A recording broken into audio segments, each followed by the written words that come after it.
Hello everyone, welcome back. इस video में cover करेंगे जॉन कीट्स की पोएम आई क्राई और मर्सी। एज यूजुअल वीडियो की शुरुआत इंट्रोडक्शन से। तो जैसे इंट्रोडक्शन कर लेंगे उसके बाद में हम लाइन बाय लाइन एक्सप्लेनेशन पर चलेंगे और साथ में पोएटिक डिवाइसेस भी डिस्कस करेंगे। तो देखिए, ये जो पोएम है आई क्राई और मर्सी, ये लिखी है जॉन कीट्स ने, और जॉन कीट्स ने लिखी है 1819 के आसपास लगभग। लेकिन ये पब्लिश हुई थी जॉन कीट्स की डेथ के बाद में, तो ये याद रखना आप, है ना, आफ्टर हिज डेथ 1848। और बुक का नाम था, जिस बुक के अंदर ये पब्लिश हुई थी ना, उस बुक का नाम था life, letters and literary remains of John Keats. ये इंपॉर्टेंट बात है इस पोएम के बारे में। पोएम का नाम हो गया, राइटर का नाम हो गया, आपको ईयर बता दिया कि लगभग 1819 में लिखी गई थी, उसके बाद में पब्लिकेशन ईयर बता दिया, और साथ में बुक का नाम। ठीक है, आगे बढ़ते हैं, लाइन बाय लाइन एक्सप्लेनेशन कर लेते हैं, पोएटिक डिवाइसेस कर लेते हैं। वीडियो पर लास्ट तक मेरे साथ बने रहना, क्योंकि इंपॉर्टेंट चीज़ जो है बीच बीच में बताई जाएगी। तो स्टार्ट करें। पहली लाइन, आपका मेन जो हेडिंग है पोएम का वही है, आई क्राई और मर्सी, पीटी, लव, ए लव। तो देखिए इसके अंदर वो क्या कहते हैं कि मैं तुम्हारी दया के लिए, योर मर्सी यानी दया, तुम्हारी दया के लिए, तुम्हारी करुणा के लिए, पीटी दया, मर्सी करुणा, दया एक ही बात रहती है, लव तुम्हारा प्यार, ए लव यानी अपने प्यार से कहता है वो, अपनी बिलव्ड से कह रहा है या अपने लवन से कह रहा है कि मैं तुम्हारे दया के लिए विनती करता हूँ, तुमसे प्रेयर करता हूँ, तुमसे विनती करता हूँ। मर्सीफुल लव दैट टेंटलाइजेज नोट, टेंटलाइजेज का मतलब होता है टोरमेंट्स और टीज विद समथिंग अनअटेनेबल। वो ये कहता है कि दया से भरा वो प्यार जो छल नहीं करता, यानी मैं चाहता हूं कि तुम मुझ पर दया करो, यानी तुम मुझसे प्यार करो, मुझ पर दया करो, और ऐसी दया करो जिस दया के अंदर कोई छल ना हो, जिस प्यार में कोई छल ना हो। One thoughted, never wandering, guileless love. अब देखिए कैसा प्यार, एकमात्र सोच वाला, यानी सिर्फ मेरे बारे में सोचने वाला। वन थॉटेड यानी एक चीज सोचने वाला, सिर्फ, यानी सिर्फ मेरे बारे में सोचने वाला। नेवर वॉन्डरिंग, इधर उधर कहीं भी ध्यान ना दे, कहीं भटके ना, पर ऐसा प्यार करो। गाइललेस लव, छल ना हो जिसमें, निश्छल, छल से रहित, बिल्कुल छल ना हो जैसे, ऐसा प्यार। अनमास्क्ड, जिसका कोई और चेहरा ना हो, अनमास्क्ड हो। And being seen without A bloat, और जो दिखे बिना किसी दोष के। ब्लोट का मतलब धब्बा या फिर दोष, कोई स्टेन, कोई धब्बा। ये कह रहा है कि मैं तुम्हारी दया, करुणा और प्यार के लिए विनती करता हूँ। अपने प्यार से कहता है, मैं उसके लिए तुमसे विनती करता हूँ। और प्यार ऐसा जिसमें छल ना हो, एक ऐसा प्यार जो सिर्फ एक सोच रखता हो, यानी मेरे लिए हो, सिर्फ मेरे लिए हो। नेवर वॉन्डरिंग, इधर उधर कहीं भी ध्यान ना भटके। गाइडलेस हो, निश्चल हो। अनमास्क्ड हो, जिसका और कोई चेहरा ना हो। And being seen without A blot, और जिसके अंदर कोई दाग धब्बा ना हो, यानी बिल्कुल निश्चल प्रेम हो। ठीक है, चलिए देख लेते हैं, साथ में पोएटिक डिवाइस और भी क्लियर हो जाएगा। सबसे पहले एपिथेट, ये जो है ना गाइडलेस लव, ये यहाँ पे एज ए एपिथेट यूज हुआ है, क्योंकि लव को बताया गया है एज इनोसेंट एंड ऑनेस्ट। जितना मतलब ऑनेस्ट कोई होता है, जितना इनोसेंट कोई हो सकता है उतना। इसके बाद में आ जाता है कैजुरा। वो क्या है कि जहाँ डैशेज यूज हो गए ना, मर्सी, पिटी, लव, ए लव, यहाँ पे डैशेज यूज हो रहे हैं, ये है ना, तो इंट्रोड्यूसेस पॉजेज, ये ठहराव बता रहे हैं धीरे धीरे। और ये जो ठहराव है ना, ये रिदम को, हमारे रिदम को जो है और इंटरेस्टिंग बना देते हैं।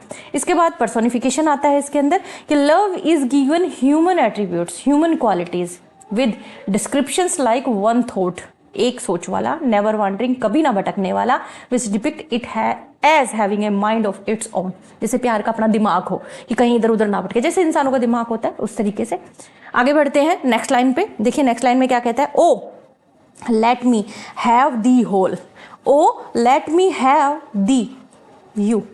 ओके, ये कह रहा है कि O let me have thee whole, कि मुझे तुम पूरी के पूरे चाहिए हो, संपूर्ण, एकदम complete.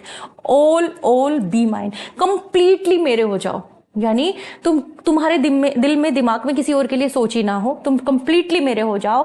That shape, that fairness, that sweet minor zest of love, your kiss, those hands, those eyes divine, that warm white lucent million pleasured breast, यानी सब कुछ तुम्हारा, तुम्हारा चेहरा, तुम्हारा कलर कॉम्प्लेक्शन, तुम्हारा बोलना, तुम्हारा प्यार, तुम्हारी किस, तुम्हारे हाथ, तुम्हारी आंखें, ईच एंड एवरीथिंग सिर्फ मेरा हो, यानी मेरा तुम पर पूरी तरीके से अधिकार हो जाए।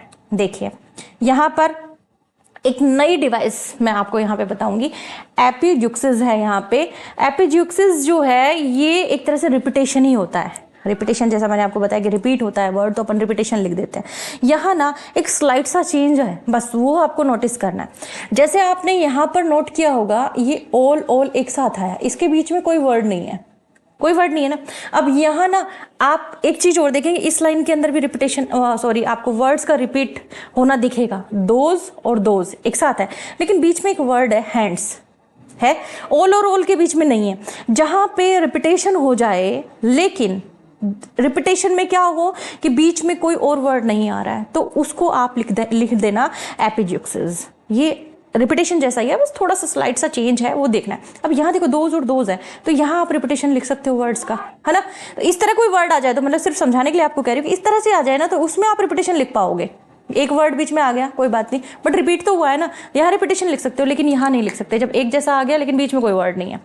ठीक है, हाइपरबोले है या फ्रेज है ना, मिलियन प्लेजर्ड ब्रेस्ट, ये यूज किया है वर्ड, यहाँ एक्सेजरेशन है, ये बता रहा है इंटेंस जॉय, फुलफिलमेंट, यानी पूरे बहुत गहराई से, बहुत बढ़ा चढ़ा के बोला है उसने कि पूरा का पूरा जो लव है ना, वो तुम्हारा जो है वो सिर्फ मेरा हो, उस पर सिर्फ मेरा हक हो, बहुत बढ़ा चढ़ा के कहा है। तो यहाँ हाइपरबोले है, मेटाफर भी है, मिलियन प्लेजर्ड ब्रेस्ट में ही यहाँ मेटाफोरिकली रिप्रेजेंट किया गया है एक्चुअली बाउंडलेस जॉय को। अब जैसे हम ये नहीं कहते कि खुशी के मारे में, मतलब सीना, सॉरी, गर्व जब होता है किसी के ऊपर, प्राइड जब अपन फील करते हैं, तो कहते नहीं कि गर्व से मेरा सीना फूल गया, हाँ, तो वो चीज यहाँ पर यूज करी है हमारे पोइट ने कि मिलियन प्लेजर्ड ब्रेस्ट, यानी खुशी से भर जाना बहुत अच्छे से। तो is also metaphorically represent the boundless Joy and pleasure, ठीक है, जो कि तुम्हारा प्यार मुझे देगा, यानी एकदम मैं भर जाऊंगा बहुत अच्छे से खुशी से, तो वो सारा मतलब तुम्हारा पूरा का पूरा प्यार जो है मुझे चाहिए, तो दैट इज मेटाफर। अब आगे देखिए क्या है, योर सेल्फ योर सोल। अब देखो आगे, यहाँ ही बात खत्म नहीं हुई, आगे क्या कहता है, your self your soul in pity give me all, कि मुझे दया करके सब कुछ दे दो, अपने आप को मुझे दे दो, तुम्हारी आत्मा मुझे दे दो, यानी तुम कंप्लीटली मेरी हो जाओ, फिजिकली नहीं, मेंटली भी, इमोशनली भी मेरी हो जाओ। With hold no atoms atom और आई डाई। एटम्स, एटम्स का मतलब होता है छोटा सा कण, एटम यानी छोटा सा कण, कि छोटा सा भी कण है ना चूक ना जाए, मतलब थोड़ी सी भी गुंजाइश ना रह जाए। अगर थोड़ी सी भी गुंजाइश कहीं रह गई ना, कहीं तुम्हारे दिल में किसी और के लिए छोटी सी भी कहीं फीलिंग आ जाए ना, और आई डाई और living on perhaps you wretched thrall forget in the mist of idle misery. तो ये क्या कहता है, मतलब किसी भी एक कण को रोकना मत, मतलब सब कुछ कंप्लीटली मेरा हो जाना चाहिए, नहीं तो मैं मर जाऊंगा, और आई डाई, और लिविंग ऑन परहैप्स, ऐसा कर किया अगर तुमने, छोटा सा भी अगर तुमने कसर कहीं ना कहीं छोड़ दी, कहीं थोड़ा सा भी तुम्हारे मन में कहीं शंका आ गई कि तुम कंप्लीटली मुझे अपना नहीं पाई, तो कहीं मैं मर ना जाऊं, या फिर शायद जीवित रहकर तुम्हारी योर रेस्ट थ्राल, यानी तुम्हारी इस पूरी की पूरी सोच के अंदर मैं कहीं बंधा हुआ ना रह जाऊं, forget in the mist of idle misery, और कहीं मैं सब कुछ, मतलब ये कहता है बेकार की परेशानी के अंदर मैं सब कुछ नहीं तो भूल जाऊंगा, यानी अगर तुम मुझे नहीं अपनाओगी ना, तो मैं कहीं कहीं खो ना जाऊं इस अंधेरे में, इन परेशानियों में कहीं खो ना जाऊं, मतलब मुझे अपना लो, कंप्लीटली मुझे अपना बना लो, ताकि मैं जीवित रह सकूं, ताकि मैं जिंदा रह सकूं। देखिए मेटाफर है यहाँ पे, एटम्स एटम, ये एज ए मेटाफर यूज हुआ है यहाँ पे, यानी छोटे से छोटा हिस्सा, मतलब छोटी सी छोटी सोच के अंदर भी सिर्फ मैं होना चाहिए हूँ तुम्हारे। It also conveys the depth of his vulnerability and his craving for absolute completeness in love. ये फिजिकल लव के बारे में भी हो सकता है, इमोशनल और स्पिरिचुअल लव के बारे में भी हो सकता है, यानी कंप्लीटली डेडिकेशन। आप इसको इस तरह से भी रिलेट कर सकते हैं, पोइट ने इसे लिखा है, इसका मतलब ये नहीं कि खाली फिजिकल लव की ही बात हो रही है, यहाँ पे स्पिरिचुअलिटी की भी बात कर सकते हैं आप, कि कंप्लीटली ना डेडिकेशन जो है जब हमारा ईश्वर के अंदर हो जाता है, हमारी सोल जो है वो अलमाइटी से जब मिलने के लिए बहुत बुरे तरीके से, मतलब ये कहिए कि बहुत तत्परता से जब लग जाती है ना, तो उसमें कंप्लीटनेस आ जाती है। और ये कंप्लीटनेस जो होती है ना लव की, ये कंप्लीटनेस जो होती है ना किसी चीज़ को पाने की, तो वो एकदम एम के फुलफिलमेंट के लिए काम आती है। तो यही ये कह रहा है कि तुम्हारा कोई एक कण भी अगर रह गया, 84 भी कहीं कसर रह गई, तो कहीं मैं मर ना जाऊं और मुझे घोर अंधेरे में कहीं मुझे मतलब इन परेशानियों के अंदर जिंदगी ना बितानी पड़ जाए, तो मुझे कंप्लीटली तुम एक्सेप्ट कर लो। अब देखिए लास्ट जो 2 लाइन्स हैं यानी कपलेट जो है इसके अंदर क्या कहता है, लाइफ्स पर्पसेस यानी लाइफ के जो उद्देश्य हैं। The palate of my mind, palate का मतलब टेस्ट समझ लीजिए आप, सेंस ऑफ टेस्ट के लिए यूज होता है ना पैलेट।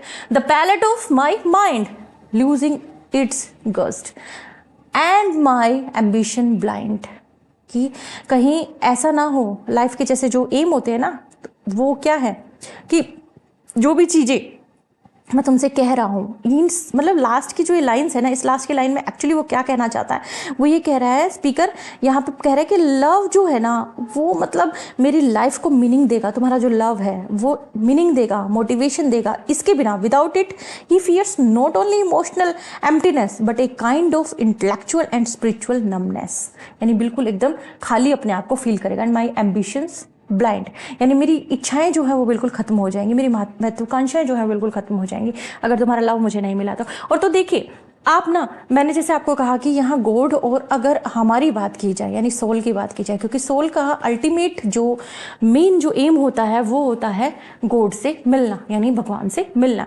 जब कोई इंसान भक्ति भाव में लग जाता है, इंसान के जो मेन जो काम है, जो वर्डली जो डिज़ायर्स हैं उनको कंप्लीट करके या फिर उनसे अपना ध्यान हटा के जब वो गॉड को पाने के लिए निकल पड़ता है, तो क्या होता है, उसका जो मेन जो फोकस होता है ना वो सिर्फ यही होता है, क्या कि उसे लास्ट में गॉड को अचीव करना है, देखना है, मिलना है, यानी यही सोच उसके अंदर होती है। और यहाँ अगर आप लवर बिलव्ड की बात करो तो लवर बिलव्ड के लिहाज से क्या है कि एक लवर जो है वो अपनी बिलव्ड से कह रहा है कि कंप्लीटली तुम मुझे एक्सेप्ट कर लो, कहीं एक छोटा सा भी अंश कहीं बाकी ना रह जाए, कहीं छोटी सी भी कसर कहीं रह ना जाए। अगर छोटी सी भी कसर कहीं रह गई ना तो मेरे लिए जीना जो है वो मुश्किल हो जाएगा। चलिए अपन देख लेते हैं इसके पोइटिक डिवाइसेस कौन कौन सी आई हैं। मेटाफर है यहाँ पे, the palate of my mind losing its just और गस्ट, दोनों चीज बोली जा सकती है, दोनों तरह से प्रोनाउंशिएट किया जा सकता है इसको। Is a metaphor that compares the mind's enjoyment of life to the sense of taste, यानी मेरा मन, मेरा दिल जो है वो तभी खुश होगा जब कंप्लीटली तुम मुझे एक्सेप्ट कर लोगी।